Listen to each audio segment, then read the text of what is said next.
Lesson बच्चों परावर्तन और अपवर्तन वाला जो है कक्षा 10 में लेसन 10 पाठ 10। सबसे पहले अपने दर्पण के बारे में पढ़ते हैं बच्चों। ध्यान से सुनिएगा आप। 3 प्रकार के दर्पण सिलेबस में हैं।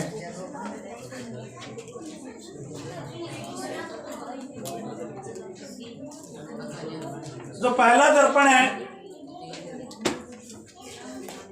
वो समतल दर्पण है। समतल दर्पण ऐसा दर्पण बच्चों जिसकी परावर्तक सतह सीधी और सपाट हो। ये देखो, मैं मान लूं दर्पण है, इसमें ऊपर की सतह है ना परावर्तक सतह है, ये ऊपर की सतह है वो परावर्तक सतह है, और नीचे की सतह को मैंने खुरदरा बना दिया। तो ये दर्पण बच्चों समतल दर्पण कहलाता है। ऐसा दर्पण जिसकी परावर्तक सतह सीधी और सपाट हो, वह दर्पण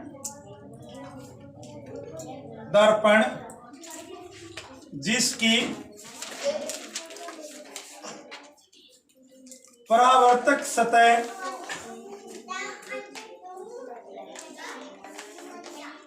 सीधी व सपाट हो। सीधी व सपाट, या आप कह सकते हो समतल हो, वो बच्चों समतल दर्पण है कहलाता है। समतल दर्पण जिसको इंग्लिश में प्लेन मिरर बोलते हैं।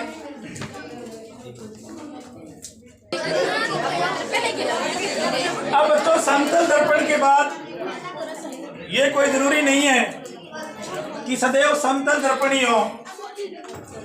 कुछ दर्पण बच्चों ऐसे होते हैं जिनकी परावर्तक पृष्ठ गोल होती है, वक्रित, उनको बच्चों गोलीय दर्पण कहते हैं। स्फेरिकल मिरर, गोलीय दर्पण, बहुत शॉर्ट में परिभाषा है एक लाइन की। वे दर्पण जिनमें परावर्तक सतह वक्रित हो, ऐसा दर्पण जिसकी परावर्तक सतह वक्रित या गोलीय हो। परावर्तक सतह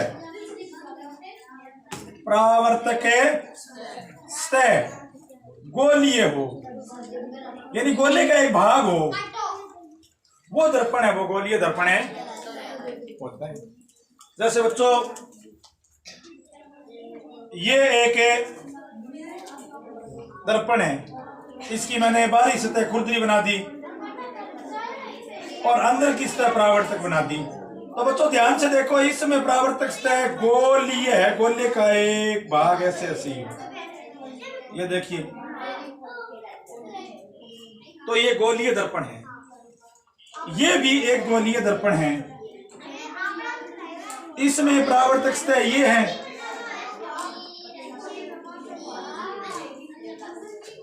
तो बच्चों इस आधार पर जो परावर्तक सतह है, इस आधार पर गोलीय दर्पण 2 प्रकार के होते हैं। पहला दर्पण होता है अवतल और दूसरा होता है उत्तल। मैं आपको एक एक लाइन में ये लेसन करवाने वाला हूं। समतल दर्पण परावर्तक सतह समतल हो, इस सतह के आधार पर है ना बच्चों दर्पण का वर्गीकरण कर रहा हूं। यहां देखो परावर्तक सतह सीधी और सपाट है, समतल, और यहाँ परावर्तक सतह गोलीय है, गोले का एक भाग है, और यहाँ परावर्तक सतह भी गोलीय है, गोले का एक भाग है। ये जो डॉट डॉट बना रहा हूं मैं, एरो साइन, एरो तो नहीं है, लाइन, छोटी छोटी लाइन, इसका मतलब ये खुरदरी सतह है, इसका मतलब ये खुरदरी सतह है। जल्दी सी बच्चों उतार लो।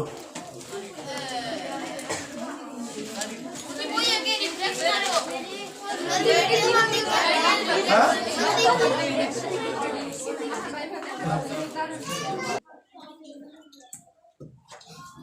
सबसे पहले देखिए बच्चों, अवतल दर्पण। अवतल दर्पण देखो बच्चों, यहां पर ए है, अवतल में क्या है, ए है, और एक शब्द है अंदर, अंदर में भी ए है। तो वह गोलीय दर्पण, गोलीय दर्पण जिसमें अंदर की सतह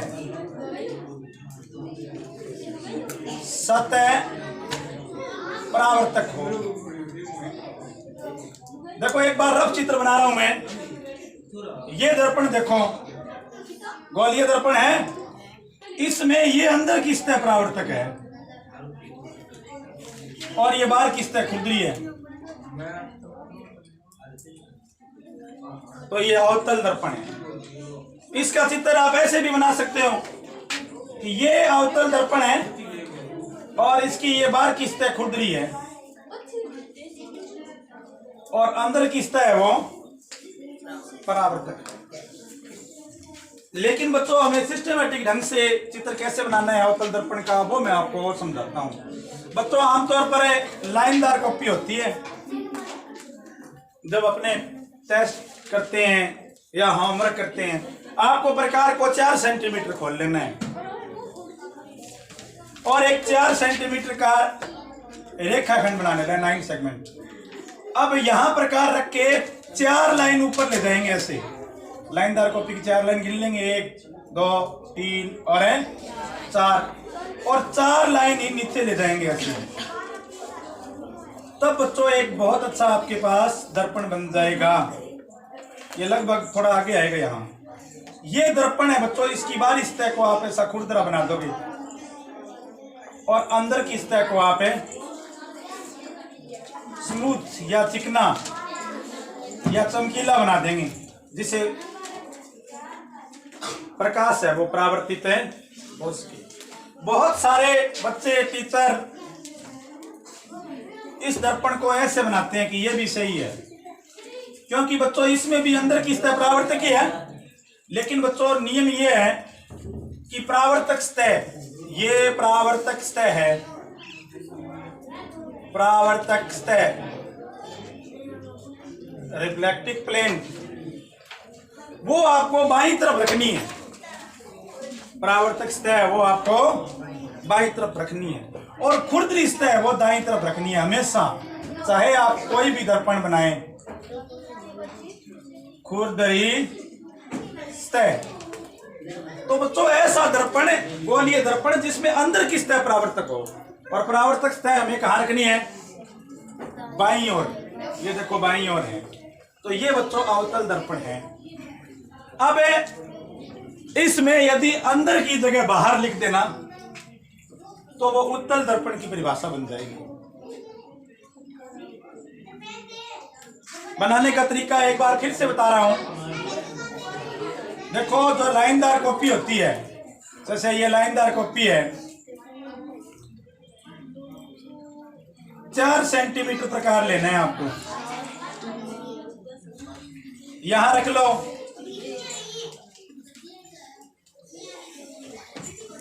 और 4 सेंटीमीटर प्रकार खोलकर 4 लाइन ऊपर की तरफ ले जाना है प्रकार को। ऐसे 1 2 3 और 4, और 4 लाइन नीचे की तरफ है ले जाना है।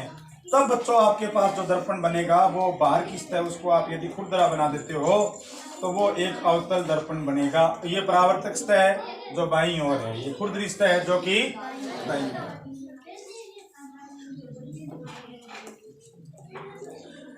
अब बारी आती है उत्तल दर्पण की।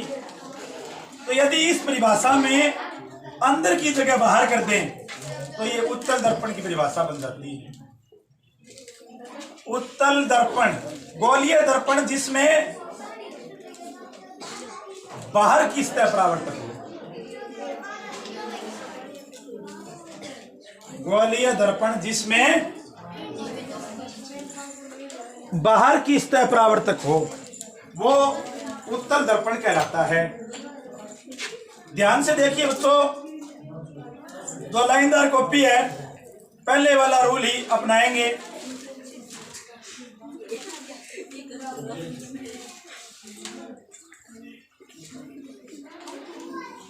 इस बार प्रकार को यहां रखेंगे इस साइड में और 4 सेंटीमीटर प्रकार को खोल लेंगे।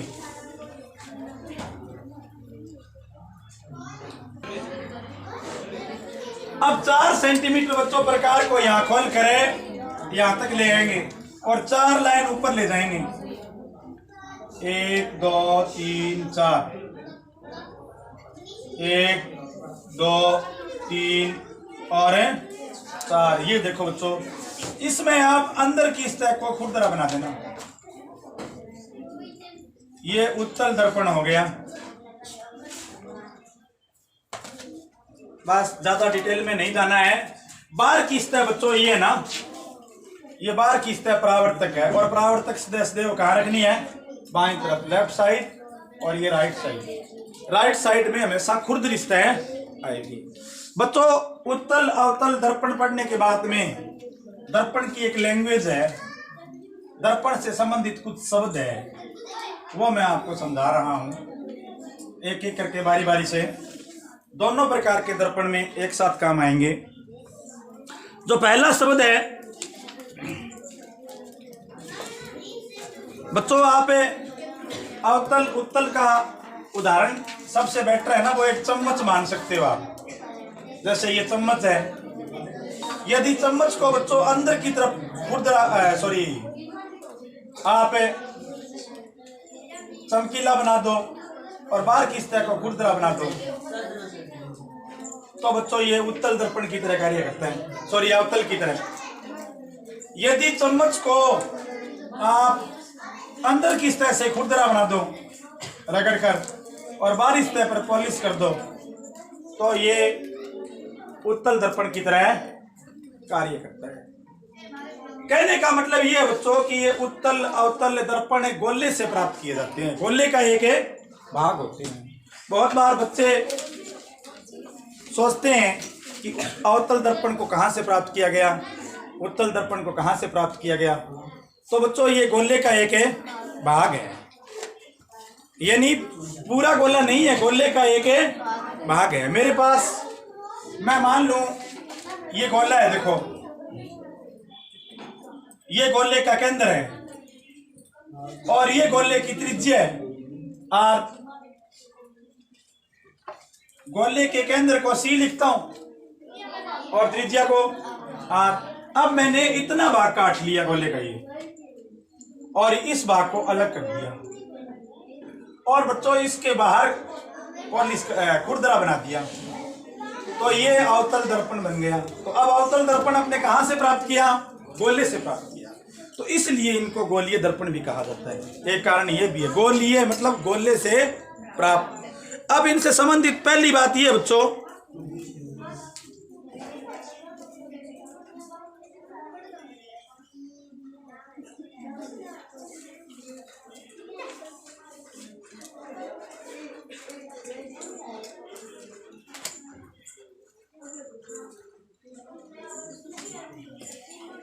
सबसे पहला जो शब्द है वो आता है द्वारक। द्वारक यानी द्वारक क्या है? बार बार शब्द आएगा। एक तो द्वारक का जो संकेत होगा वो एम एन होगा, एम एन। देखो बच्चों मेरे पास दो दर्पण है, ये दर्पण मैंने मान लिया बनाया अवतल, जिसकी बाहरी सतह मैं खुरदरा बना रहा हूं। तो अवतल दर्पण में परावर्तक सतह ये है अंदर की तरफ, अवतल दर्पण, अवतल दर्पण। अवतल दर्पण की बच्चों जो परावर्तक सतह है ये है, जहां मेरा पेन चल रहा है। अवतल दर्पण की परावर्तक सतह या कोई दर्पण हो, अवतल हो या उत्तल हो, परावर्तक सतह की परिसीमा, एक एक लाइन में, वास्तव में एक एक शब्द में परिसीमा द्वारक है। वास्तव में ये बाउंड्री है बच्चों। कोई भी दर्पण है उसमें कितनी दूर में परावर्तक सतह है, इतनी दूर में परावर्तक सतह है ये। और इसका संकेत यहां लिखते हैं m और यहां लिखते हैं n। अब ये दर्पण कौन सा है? अवतल। अब ले उत्तल दर्पण। तो उत्तल दर्पण में द्वारक ऐसे बनाएंगे। ये देखो, अंदर की सतह खुरदरी है, अंदर की सतह खुरदरी है, बाहर की सतह परावर्तक है। ये देखो, ये परावर्तक सतह है और इसका सिंबल मैंने लिख दिया m है n। तो बच्चों महत्वपूर्ण बात यह है कि जो परावर्तक सतह है ना, वो बाउंड्री जो है जिससे प्रकाश परावर्तित होगा वो इतनी दूर में होगा, यहां से लेकर यहां तक। इसको बच्चों द्वारक कहते हैं। कई बार इसको ऐसे भी प्रदर्शित किया जाता है कि ये है, ये इतनी है, लेकिन आप लोग ये मान के चलो कि परावर्तक सतह है ना, वो ही द्वारक की परिभाषा है। समझ गए आप?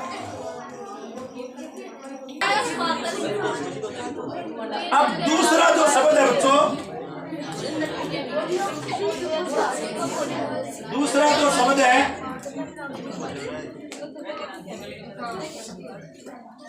वो है दर्पण का ध्रुव।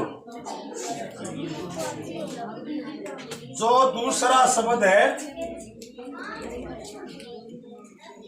दर्पण का ध्रुव,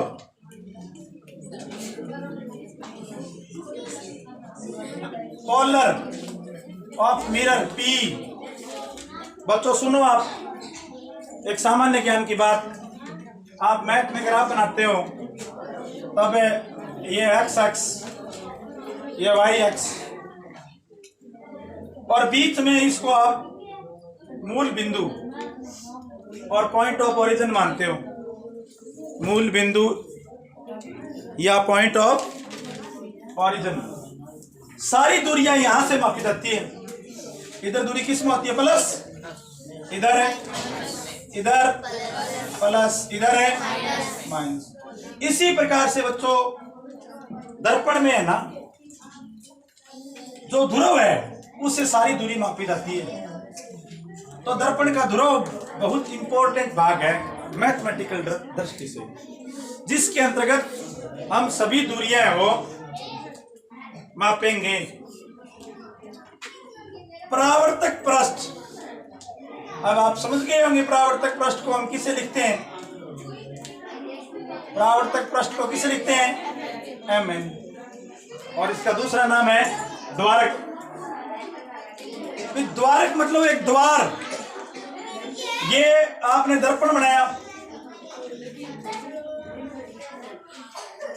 और दर्पण में जो द्वार है, प्रकाश जितना अंदर जा सकता है, तो प्रकाश के लिए बच्चों ये जगह है, प्रकाश यहां से लेकर यहां तक जा सकता है, तो ये द्वार है प्रकाश का, इसलिए इसका नाम क्या है? द्वारक।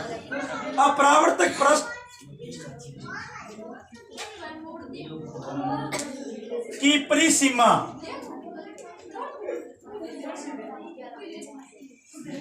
का मध्य बिंदु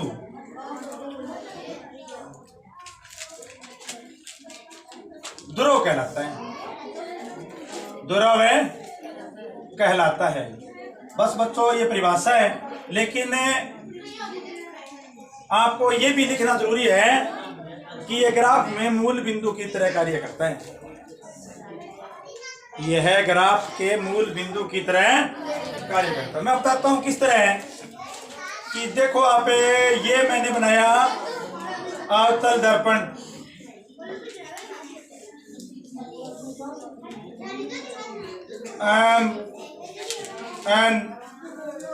और इसका जो मध्य बिंदु है वो आपको मैंने तरीका बताया है।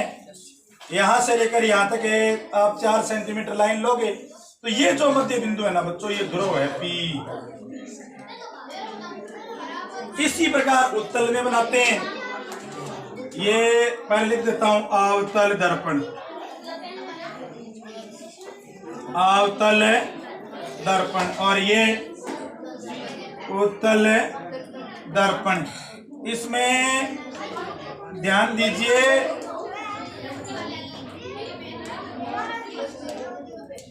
एम एन और ये इसका मध्य बिंदु है। तो बच्चों ये P है ना, परावर्तक पृष्ठ का मध्य बिंदु। ध्यान दो, पहली परिभाषा याद है तो दूसरी याद हो जाएगी। P क्या है? परावर्तक पृष्ठ का मध्य बिंदु ध्रुव कहलाता है। ये ग्राफ का मूल बिंदु है। ऐसे देखो बच्चों, सारी दूरी यहां से मापी जाएगी। आप इसको इस तरह से समझ सकते हो। देखो ये ऐसे, इधर दूरी है वो प्लस में आएगी, इधर दूरी प्लस में, इधर दूरी माइनस में। इसमें भी इस प्रकार ये देखिए आप ऐसे, इधर दूरी माइनस, इधर दूरी प्लस, इधर दूरी प्लस, इधर दूरी माइनस। मतलब जिस प्रकार ग्राफ में दूरियां मापते हैं ना, उसी प्रकार इस ध्रुव से वो दूरी मापी जाएगी।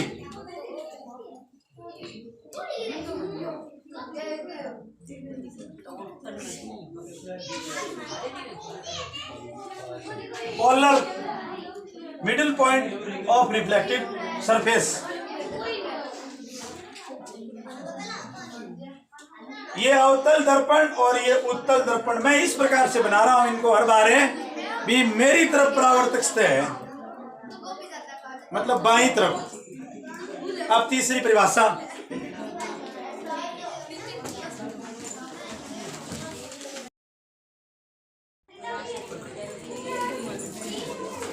वक्रता त्रिज्या।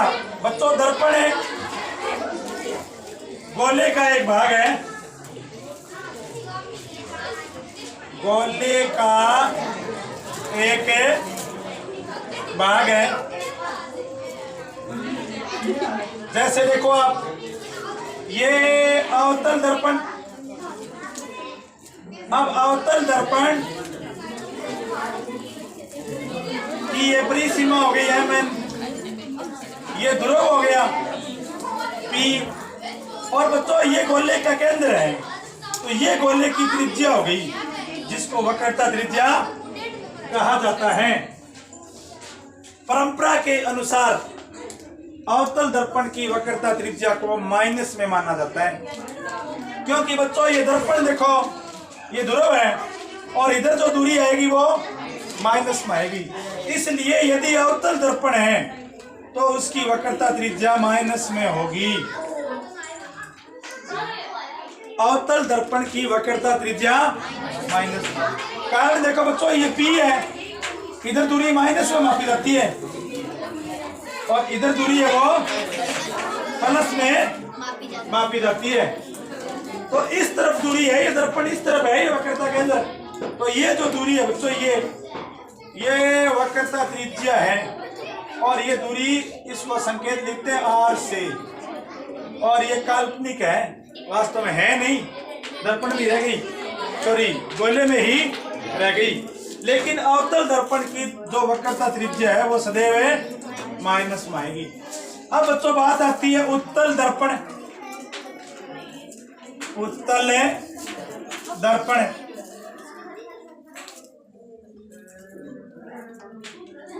उत्तल दर्पण। उत्तल दर्पण की बच्चों वक्रता त्रिज्या इस प्रकार से लिखेंगे, वक्रता केंद्र, ये ध्रुव, ये उत्तल दर्पण की वक्रता त्रिज्या है। और आप समझते हो बच्चों, इस तरफ दूरी है वो प्लस में है, तो उत्तल दर्पण की वक्रता त्रिज्या है वो सदैव प्लस में है। इस प्रकार से सुनो बच्चों, आपको ये प्रश्न दे दे कि एक दर्पण की त्रिज्या -4 सेंटीमीटर है, बताइए वह किस प्रकार का दर्पण है? तो निश्चित रूप से वो अवतल। क्योंकि आप इसका चित्र बना के देखो, परावर्तक सतह इधर रखनी है आपको, तो -4 इधर होगा ये, तो इसका मतलब ये -4 ये 4 है। हालांकि बच्चों दूरी कभी माइनस में नहीं होती, फिर भी माइनस का निशान आपको स्थिति को बताता है, पोजीशन क्या है। यदि माइनस का चिन्ह है तो हम समझ जाते हैं कि दर्पण अवतल है, और यदि प्लस का चिन्ह है तो हम समझ जाते हैं कि दर्पण उत्तल है। वक्रता त्रिज्या अवतल दर्पण की सदैव माइनस में लेंगे और उत्तल दर्पण की सदैव प्लस में लेंगे।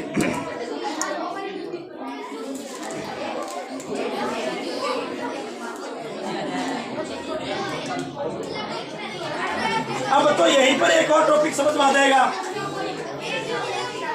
मुख्य अक्ष। अब तो जो नेक्स्ट पद है वो है वक्रता त्रिज्या, वक्रता या वक्रता केंद्र, सॉरी पहले वक्रता केंद्र। तो बच्चों वक्रता केंद्र, वक्रता शब्द तो इसलिए वक्र के लिए यूज किया जाता है।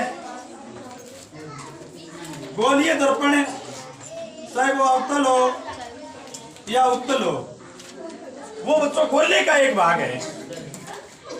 देखो बच्चों मैंने ये अवतल दर्पण बनाया, तो एक्चुअली बच्चों ये दर्पण है गोला पूरा नहीं है, गोले का एक भाग है।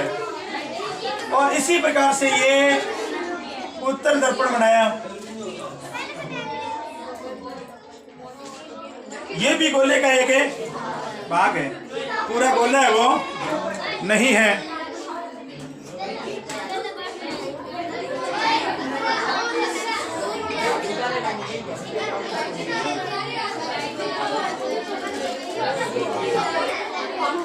तो अब आप देखो कि ये जो जिस गोले से इसको प्राप्त किया गया है, ये देखो इसको इस गोले से प्राप्त किया गया है, शायद आपको दिख रहा होगा, इसको इस गोले से प्राप्त किया गया है। तो इस गोले का जो केंद्र है ना वो वक्रता केंद्र है। अब बच्चों दर्पण में वक्रता केंद्र काल्पनिक है, क्योंकि बच्चों ये सारा कहाँ रह गया, गोले के अंदर ही रह गया। लेकिन काल्पनिक रूप से मानते हैं कि वक्रता केंद्र उस गोले का वक्रता केंद्र है जिससे दर्पण प्राप्त किया गया है। अब बात करें उत्तल दर्पण की, तो ये उत्तल दर्पण है, और ये देखो बच्चों दर्पण का वक्रता केंद्र है। तो ये भी बच्चों गोले का एक भाग है, और जो गोले का केंद्र है वो वक्रता केंद्र है कहलाता है। सेंटर ऑफ कर्वेचर इंग्लिश में बोलते हैं इसको। देखो बच्चों दर्पण है, चाहे वो कोई भी हो, अवतल हो या उत्तल हो,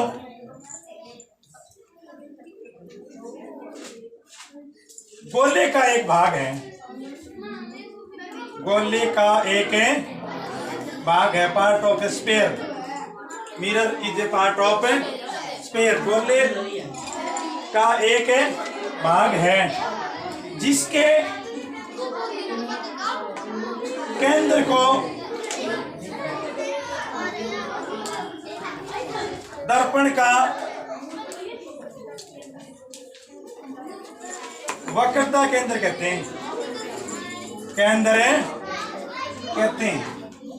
यह काल्पनिक है, इट इज इमेजिनरी, यह काल्पनिक है, कोई दर्पण में थोड़ी है, ये तो गोले में ही रह गया, ये गोले में ही रह गया। अब बच्चों देखो ध्यान दो, अवतल दर्पण में तो ये परावर्तक सतह के ठीक सामने होता है। अवतल दर्पण की बात करें, ये अवतल दर्पण है और ये वक्रता केंद्र। तो ध्यान दो, वक्रता केंद्र अवतल दर्पण में परावर्तक सतह के ठीक है सामने होता है। और उत्तल दर्पण की बात करें तो जो ये वक्रता केंद्र है वो परावर्तक सतह के ठीक है पीछे की ओर होता है।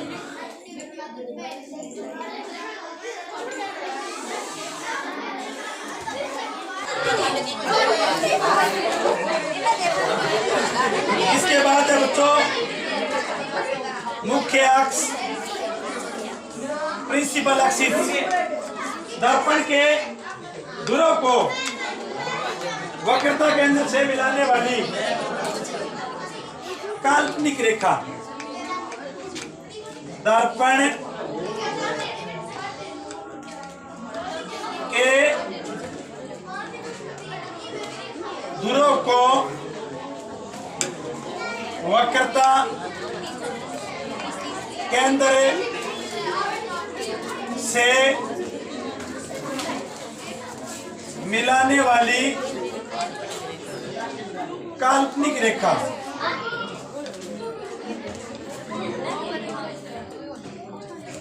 रेखा है बच्चों, वो मुख्य अक्ष कहलाती है। ये दर्पण है देखो, और ये वक्रता केंद्र है, ये ध्रुव है। तो ये देखो, ये मुख्य अक्ष है।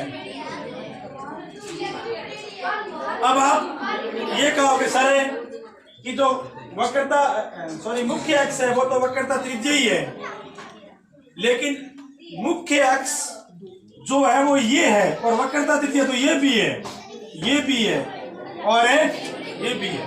वक्रता त्रिज्या आप कहीं पर भी परिसीमा को केंद्र से मिलाओ, ये सारी वक्रता त्रिज्या है, लेकिन जो सीपी है ना वो मुख्य अक्ष है। अब इधर देखिए, उत्तल दर्पण है,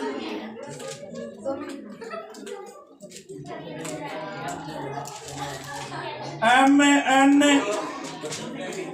ये वक्रता केंद्र है, ये P। अब ये बच्चों मुख्य अक्ष है इसका, प्रिंसिपल एक्सिस। देखो बच्चों, वक्रता केंद्र और C के बीच में 90 डिग्री कोण होता है यहाँ, जबकि ये वक्रता त्रिज्या है, ये भी त्रिज्या है, ये भी त्रिज्या है, लेकिन साथ में ये मुख्य अक्ष। एक दर्पण में अनेक वक्रता त्रिज्याएं होती है, लेकिन मुख्य अक्ष है वो एक है।